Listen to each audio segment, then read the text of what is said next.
Mirsa, spesial interview kali ini akan mewawancari salah satu tokoh di Kabupaten Lombok Tengah. Tak ada yang tak mengenal beliau, bahkan tidak hanya di tingkat Provinsi Nusa Tenggara Barat, tetapi di tingkat internasional. Karena beliau telah meraih sejumlah prestasi di tingkat internasional, yakni sebagai kori internasional. Pernah juara 1 di New Delhi pada waktu itu. Beliau saat ini sedang berada di pondok pesantrennya yang bernama Nurul Quran di Mertak Tombok. Kita ingin mengetahui bagaimana sebenarnya sejarah singkat dan profil beliau, sehingga kita nanti akan dapat mengambil satu inspirasi dari Tuan Guru Haji Sabarudin.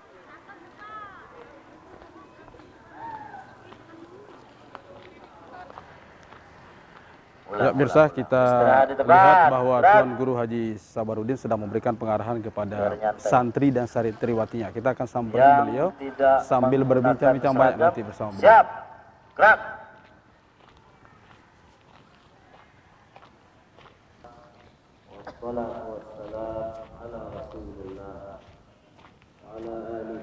Assalamualaikum, Tuan Guru. Ya. Mari silakan Tuan Guru. Sebelum masuk ujian, ini perlu dimaklumi, perlu diketahui. Kita mendapat kehormatan dari TV 9. Alhamdulillah, beliau-beliau telah hadir di tempat kita untuk bersilaturrahim. Semoga hajatan, niat, cita-cita akan terkabulkan melalui silaturrahim. Amin. Allahumma amin. Nilai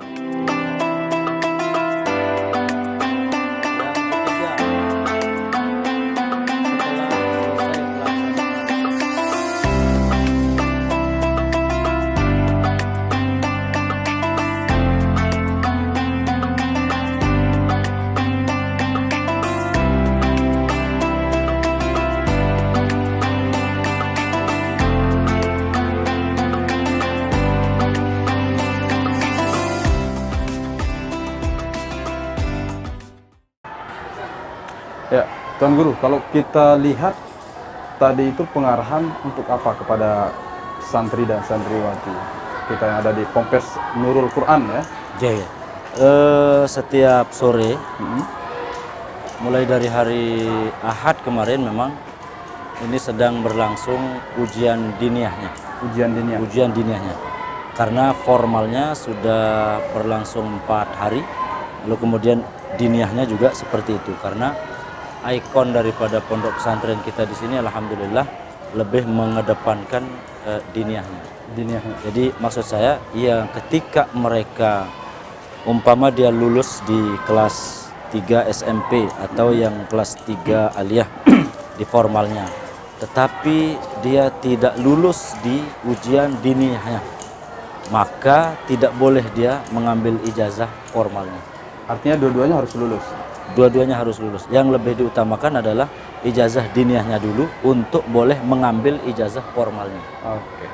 Tuan Guru, berarti keseharian selain sebagai ASN di Kemenak Provinsi Nusa Tenggara Barat mengembangkan pondok pesantren, artinya hari-harinya dihabiskan di pondok lingkungan pesantren. Alhamdulillah. Keseharian kalau dari saya secara kebetulan pengangkatan Desember 2002 sebagai ASN, namun dari sejak 2004 kami bersama seluruh masyarakat yang ada membangun pondok pesantren ini yang dari tahun 2004. Dari tahun 2004, Oktober 2004. Ya, sekitar 16 tahun lah. 16 tahun lebih kurang.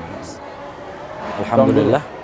Sebelum saya ingin banyak berbicara nanti tentang bagaimana pola pengembangan pondok pesantren, saya ingin sedikit review dulu kehidupan di masa kecil Tuan Guru ini. Masya Allah, tentu ini kita harapkan bisa menjadi satu inspirasi bagi mungkin umat yang ada di luar sana. Tuan Guru memang dari kecil dulu sudah hidup di kalangan pondok pesantren ya, dibesarkan di kalangan pondok pesantren sehingga punya cita-cita seperti sekarang ini atau seperti apa? Kalau berbicara dari kecil, kami dari kecil memang orang tua kami adalah seorang guru Al-Quran yang mana dulu hanya beliau yang pertama kali masuk di daerah ini, yang katakanlah semacam membuka hutan yang di sini.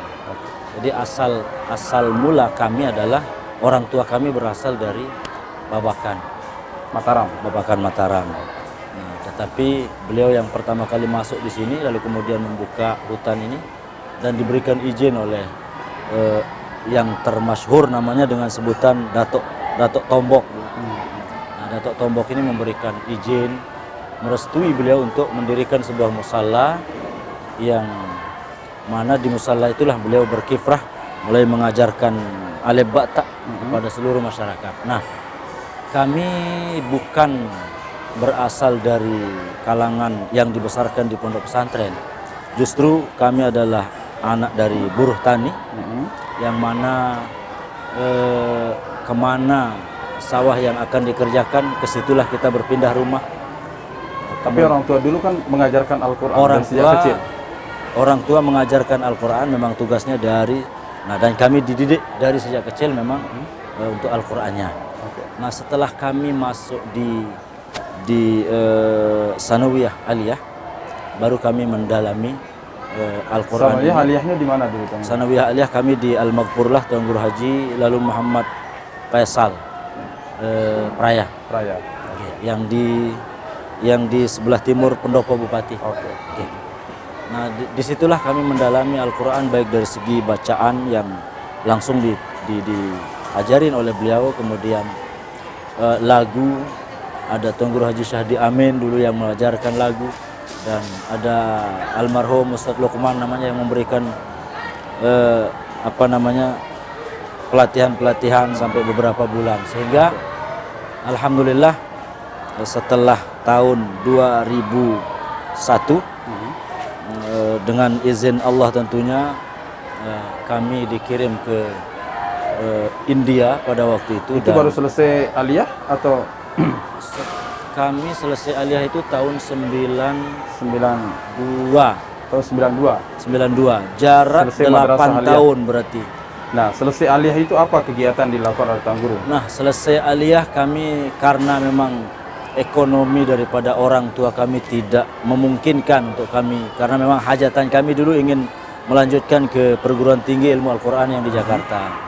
Tetapi karena faktor ekonomi, maka kami harus menjalani proses pendewasaan kehidupan ya, di negara orang. Jadi begitu selesai aliyah, kami langsung ke Malaysia sebagai tenaga kerja. Oh, pernah jadi TKI juga dulu? Pernah jadi TKI. Berapa yang tahun? pada Ini awal menarik, mungkin ini yang tidak pernah tersingkap ke yang publik, pada awalnya memang dijanjikan untuk mengajarkan Al-Quran di Malaysia, tetapi karena memang kondisi saat itu tidak memungkinkan, sehingga menjadi TKI sampai Kerja sebagai apa di sana?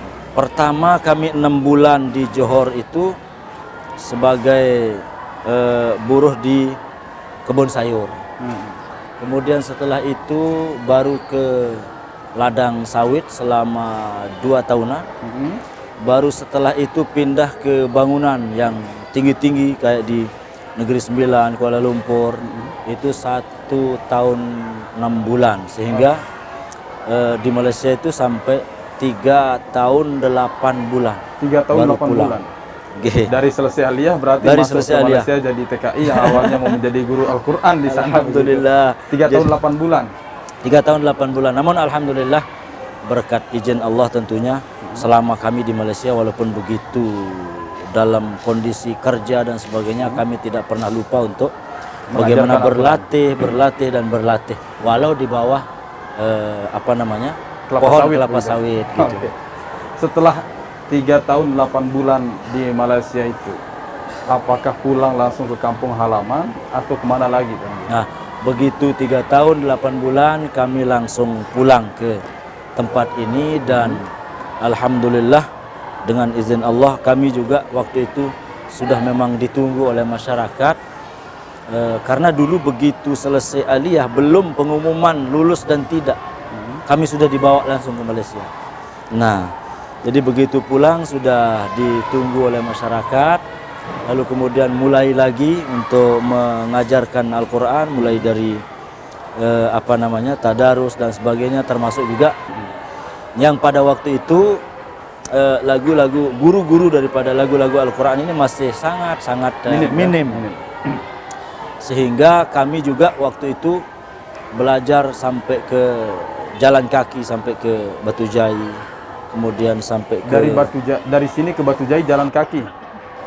dari sini sampai Batu Jai jalan kaki. Kalaupun ada sepeda motor itu punyanya orang, dan kalau ada untuk beli minyak. Itu tahun berapa? Tahun 96 ya? Tahun 96. Nah, tetapi saya punya inisiatif untuk terus berlatih sambil mengajar. Kami juga keliling mengajar di setiap masjid yang ada di Lombok Tengah. Mengajar Al-Quran. Mengajar Al-Quran dan mengajar sekaligus lagunya. Tuan Guru, tadi hampir 3 tahun 8 bulan di Malaysia, kemudian pulang mengajarkan Al-Quran di seluruh katakanlah di masjid-masjid yang ada di Lombok Tengah ini. Sampai belajar dulu jalan kaki dari sini sampai ke Batu Jai, sampai ke Mantang, jalan kaki. Itu sekitar tahun berapa Tuan? 96, 97. 96, 97. Karena begini, tidak hanya pergi ngaji kita jalan kaki. Jadi kami dulu memang dipesan oleh guru, kalau memang mau betul-betul suara bagus, napas bagus, maka harus tidak mengenal waktu, harus tetap berolahraga. Sehingga saya keliling, kalau siang itu lari dari Praya sampai Jelojok, Jelojok Mantang, Mantang Praya. Lari saja. Lari. Dan itu yang kami lakukan sejak kelas 3 sanawiyah sampai selesai aja, tidak berhenti. Jadi sampai sempat menjadi juara maraton dulu. Karena saking terbiasanya lari, padahal untuk mempersiapkan biar napas panjang, suara bagus begitu. Tapi tentunya ikut maraton juga. Alhamdulillah di maraton dapat juara. Dan alhamdulillah sekarang kita rasakan suara dan napas yang sangat-sangat membutuhkan olahraga sebagai penunjang. Ini sudah dari tahun berapa didirikan pondok pesantren? Bersama masyarakat dulu sejak 2004, Oktober 2004, yang pada awalnya memang tidak ada niat untuk seperti ini, tidak pernah bermimpi, tidak terbayang.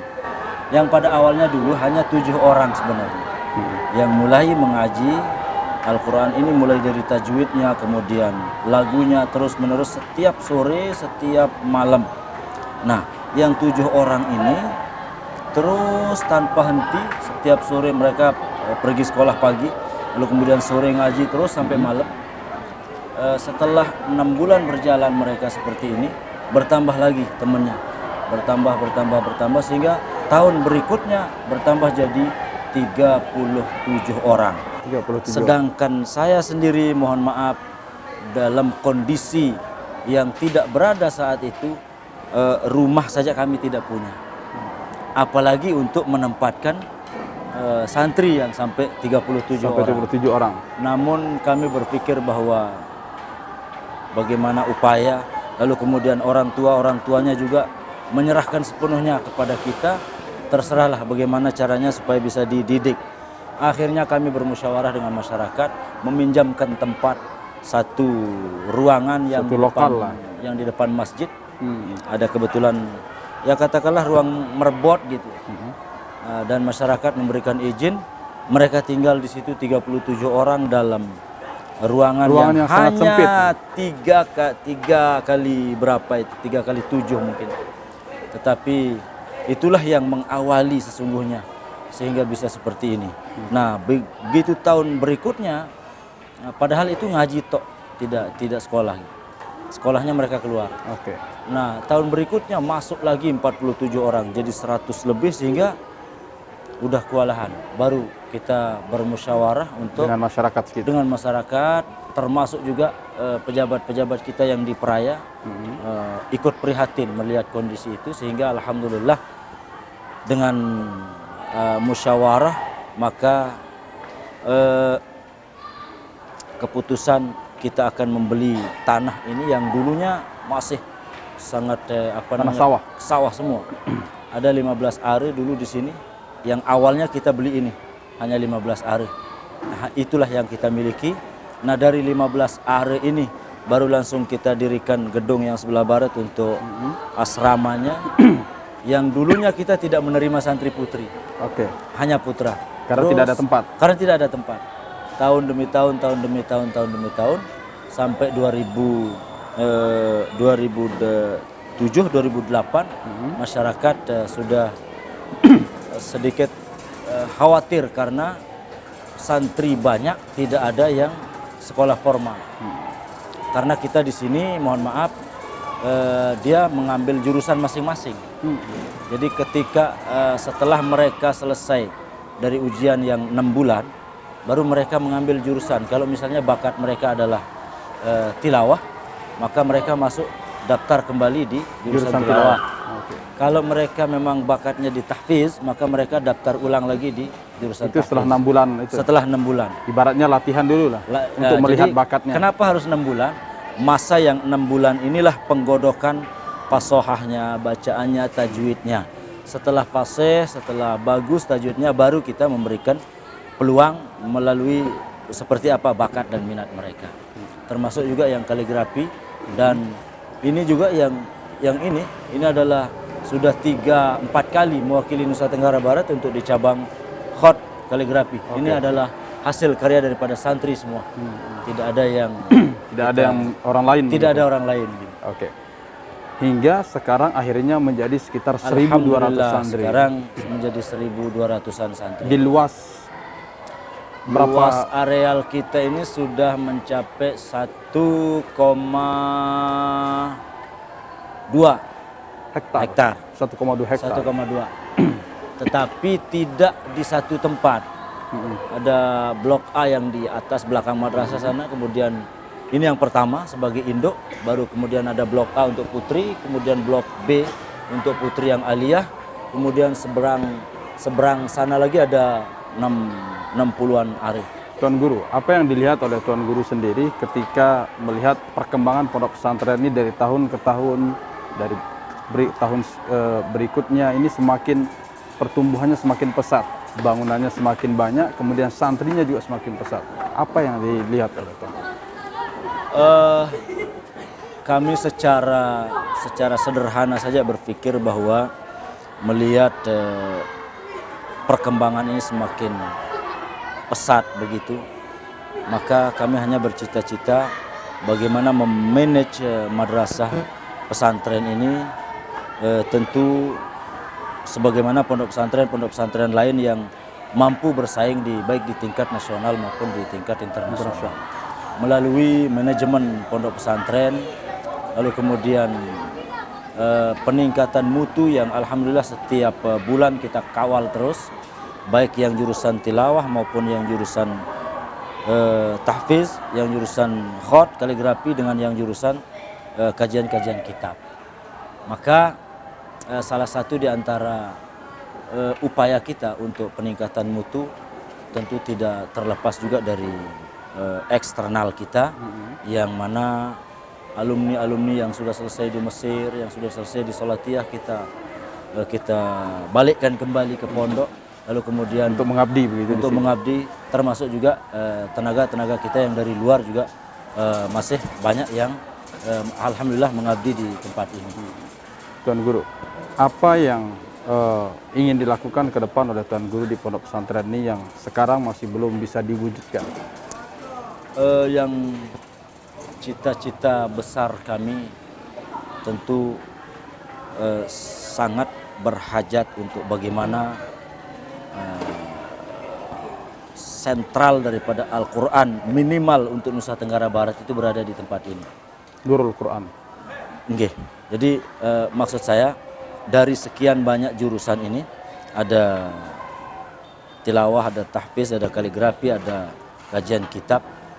Tentu kami juga mempunyai hajatan cita-cita untuk bagaimana mengupayakan masing-masing jurusan ini bisa menasional bahkan bisa menginternasional.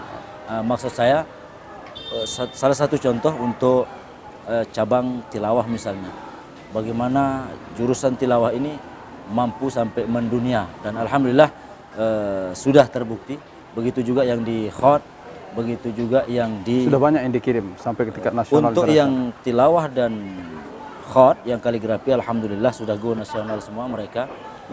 Yang termasuk juga yang tahfiz, tinggal satu untuk yang jurusan kitab masih baru sampai ke provinsi semua. Oke, Tuan Guru, tentu banyak orang mengenal Tuan Guru Haji Sabarudin ini adalah, mungkin tidak ada yang tidak kenal, apalagi di Provinsi Nusa Tenggara Barat, bahkan mungkin di Indonesia yang tentu konsen perhatian terhadap dunia pendidikan Al-Quran.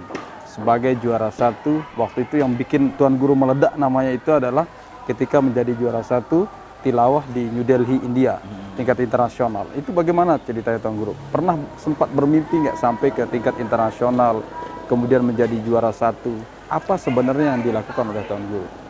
Allahumma sholli ala sayyidina Muhammad. Jadi awalnya kami tidak pernah bermimpi untuk menjadi seorang juara internasional. Namun yang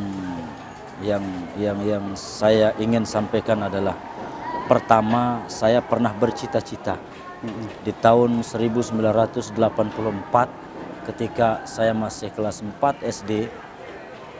Saya masih ingat sampai dengan saat ini, kelas 4 SD itu hari Jumat ketika keluar main dari sekolah SD, pernah menghadap barat di sekolah itu ketika mendengar suara daripada tilawah Al-Ustadz Kiai Haji Muammar ZA yang terus mendunia di Yang itu setiap memang masjid. tidak ada yang tidak kenal. Tidak ya? ada yang tidak kenal yang namanya Kiai Haji Muammar ZA. ZA. Dan setiap masjid saya yakin masih ada sampai saat ini. Oke. Nah, itu yang terdengar terngiang-ngiang di telinga kami waktu itu, sehingga pada saat keluar main di kelas 4 itu sempat saya menadahkan tangan di depan sekolah SD kami waktu itu untuk memohon kepada Allah, ya Allah, sampaikanlah hajat dan cita-cita kami menjadi orang yang seperti yang saya dengar saat ini. Waktu itu belum tahu namanya begitu ya? Belum tahu, Belum tahu. Karena kita masih kecil juga kan. Nah, berawal dari situ kami sebenarnya tidak bakat. Kalau menurut penilaian guru pertama kami, saya adalah orang yang mungkin dikatakan paling nol dari segi bakat Untuk tilawah. untuk tilawah. Apalagi kecerdasan kan begitu. Nah, satu bukti bahwa kami tidak bakat itu di kelas 5, kelas 6 SD, pekerjaan kami hanya dipukul-pukul pakai sapu lidi. Kamu ini kok nggak bisa-bisa, bukan nakal. Bukan nakal. Nggak bisa-bisa. Dicobain 1, 2, 3, 4, 5, 6 kali juga tetap tidak bisa. Kemudian terus menerus kami berdoa karena memang orang tua kami adalah pemegang, katakanlah kalau sekarang TPQ begitu. Terus berlatih sehingga dengan izin Allah tentunya, begitu kelas 3 sanawiyah tahun 1989 Allah membukakan hijab barangkali. Dari situlah mulai saya bisa bersuara bagus. Kemudian dengan berbagai macam upaya, yakni Tapi itu dengan latihan-latihan. dengan latihan olahraga yang sampai mati-matian olahraga. Baik larinya, push up-nya, badmintonnya dan seterusnya. Segala macam jenis olahraga kami lakukan semua. Nah, setelah di akhir kelas 3 sanawiyah baru Allah membukakan pintu suara barangkali. Dari situ kami mulai terus belajar sampai dengan kelas 3 aliyah. Nah, di kelas 3 aliyah kami pernah ikut MTQ dulu, tetapi tidak lolos. Nah, begitu selesai aliyah, seperti yang saya sampaikan tadi, kami tidak sempat lagi mengaji, langsung menjadi TKI di Malaysia gitu. Tetapi alhamdulillah terus berlatih. Sehingga bagaimana kemudian ceritanya bisa mengikuti lomba di tingkat internasional dan juara satu? Apakah lomba tingkat provinsi, kabupaten, provinsi dulu? Jadi sepulang dari Malaysia kami terus belajar berlatih. Pada tahun 2001 mulai dari Januari diadakan tingkat desa. Di tingkat desa, dari tingkat desa Mertak Tombok, alhamdulillah juara 1, baru ke tingkat kecamatan. Nah, di kecamatan itu mulai lucu. di tingkat kecamatan ini kami sebenarnya juara 7. Nah, tetapi karena ada sesuatu dan lain hal di personalia Dewan Hakim, dan secara kebetulan Praya ini dulu dipecah menjadi 2. Ada kota kecamatannya, ada Praya dan ada Praya Tengah. Sehingga guru kami ada namanya Ustadz, sekarang sudah meninggal, almarhum Ustadz Haji Lalu Nurul Watoni. Itu yang terus membina kami, dan alhamdulillah pada saat itu beliau menjadi ketua Dewan Hakim. Setelah di kecamatan itu melihat potensi mungkin barangkali, lalu kemudian bermusyawarah kembali, maka kami diberikan prestasi menjadi juara 2 tingkat kecamatan. Maka yang juara 1 mewakili Praya Tengah, yang juara 2 mewakili kota Praya. Artinya terpilih lah. Artinya terpilih menjadi duta untuk yang ke kabupaten. Yang juara satu ini adalah guru saya yang pernah melatih dulu ketika kelas 3 aliyah. Gitu. Nah di tingkat kabupaten berkompetisi lagi. Kebetulan saat itu yang masuk final kami berdua sama guru kami yang di tingkat kecamatan. Iya, dan satu lagi. Nah sehingga di tingkat kabupaten karena beliau ada kesalahan baca, maka Dewan Hakim pun memberikan kejuaraan ke saya pada saat juara 1 tingkat kabupaten bersama itu istri. Sekitar tahun berapa itu? Itu 2001. 2001, 2001. Berlanjut di bulan berikutnya, saya masih ingat bulan April.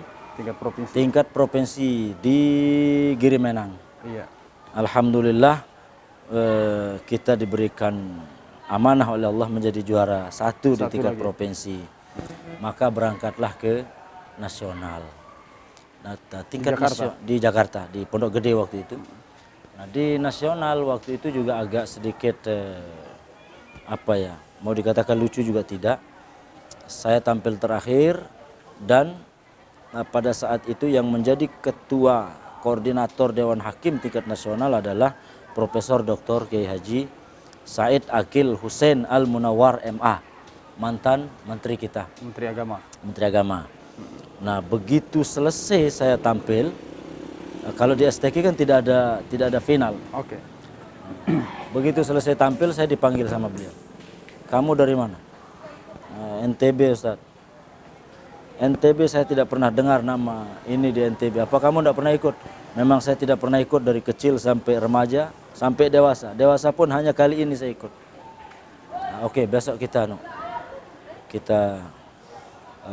bagaimana upaya untuk ini, karena potensi ada katanya. Nah sehingga kalau tidak salah kami waktu itu harapan 1 di tingkat nasional. Mungkin bukan juara 1 ya? Bukan juara 1. Begitu selesai STQ, Pak Prof Agil sendiri diangkat menjadi Menteri Agama pada waktu itu. Begitu beliau seminggu diangkat menjadi Menteri Agama, dipanggillah kita yang dari NTB untuk mewakili Indonesia ke India, New Delhi, India. Karena saya melihat potensi NTB itu cukup kuat, maka dia yang harus kita kirim. Berangkatlah. Sebelum berangkat, waktu itu gubernur kita Harun Ar-Rasyid. Orang yang pertama kali tidak percaya bahwa kita yang akan Sabarudin ini yang akan dikirim ke New Delhi, India adalah gubernur kita. Jadi begitu yang tidak percaya terhadap guru akan dikirim surat. Ada surat memang dari Menteri Agama tentang pemanggilan peserta yang akan berangkat mewakili Indonesia ke internasional New Delhi, India. Karena tidak percayanya beliau, sampai beliau meluangkan waktu langsung ke Jakarta, menghadap langsung ke Menteri Agama. Apa iya benar surat ini? Kok bisanya juara harapan 1 atau juara 4 bisa dikirim ke internasional? Padahal ini tidak pernah terjadi. Lah, itu adalah hak prerogatif saya selaku Menteri Agama dan selaku koordinator Dewan Hakim pada saat itu, katanya. Dijawab oleh Menteri Agama waktu itu. Sehingga baru beliau percaya dan langsung balik, langsung memanggil, paspor langsung dibuat, dalam jangka setengah hari selesai, beliau langsung kirim kita langsung ke Jakarta. Di Jakarta kita dilatih lagi 12 hari oleh senior-senior kita, baru berangkat. Saya tidak terbayang kalau saya yang akan menjadi juara. Di India itu pelaksanaannya beda dengan di tempat lain. Kalau seperti biasa ada penyisihan di jam yang normal, ada final di jam yang normal. Ini tidak. Jadi waktu itu seenaknya saja India itu melaksanakan. Jadi kami tampil dapat Berarti giliran seluruh terakhir. dunia yang ikut. Ada 47 negara. 47 negara. Termasuk Termasuk Mesir, juga Arab, Mesir, Bahrain, Kuwait dan sebagainya. Termasuk yang tidak itu hanya kalau di ASEAN hanya Filipina yang tidak mengirim. Oke. Oke. Nah, pada saat final malam terakhir kami mendapat giliran jam 3:30 Sore. Malam. Pagi berarti ya. Ya pagi, mau menjelang subuh. Tetapi alhamdulillah mungkin berkat doa masyarakat Indonesia secara umum mungkin kami terus alhamdulillah sehat terus walaupun tampil di tengah malam maupun menjelang subuh begitu. Oke. Nah, amanah itu ternyata dilimpahkan ke kita oleh Allah yang Maha Kuasa menjadi juara satu, tiba-tiba pengumuman juara satu. Sempat tidak percaya atau bagaimana dulu pada waktu diumumkan jadi juara Yang satu? jelas kami tidak pernah Atau serasa seperti mimpi begitu. tidak pernah terpikir dan kami tidak pernah merasa bahwa kejuaraan itu ke kita begitu. Seakan ngambang begitu perasaan. Sampai dihadirkan di Jakarta begitu pulang masih setengah percaya setengah tidak bahwa kita adalah juara begitu. Namun berkat kejuaraan inilah mungkin Allah akan mengangkat derajat kita sehingga Menteri Agama pada saat itu langsung menerima di ruang kerjanya, dan di ruang kerja itulah langsung beliau mengumumkan bahwa saya harus berangkat haji saat itu juga di 2000 ini kan November 2001 pelaksanaannya. Haji Januari 2002. Jadi saya menjadi tamu kehormatan di Saudi itu untuk haji pada saat itu sebagai sebuah reward dari Menteri Agama. Juara satu internasional. Kemudian setelah haji langsung kami diberikan SK PNS oleh beliau. Oke. Baik Tuan Guru, nanti kita cari spot yang lain dulu nih untuk kita bicara bagaimana juga karirnya sebagai ASN dan bagaimana membagi waktu antara karir sebagai ASN kemudian tetap memberikan pencerahan kepada umat dan mengelola pondok pesantrennya. Kita cari spot-spot yang lain dulu. Oke, baik. Terima kasih.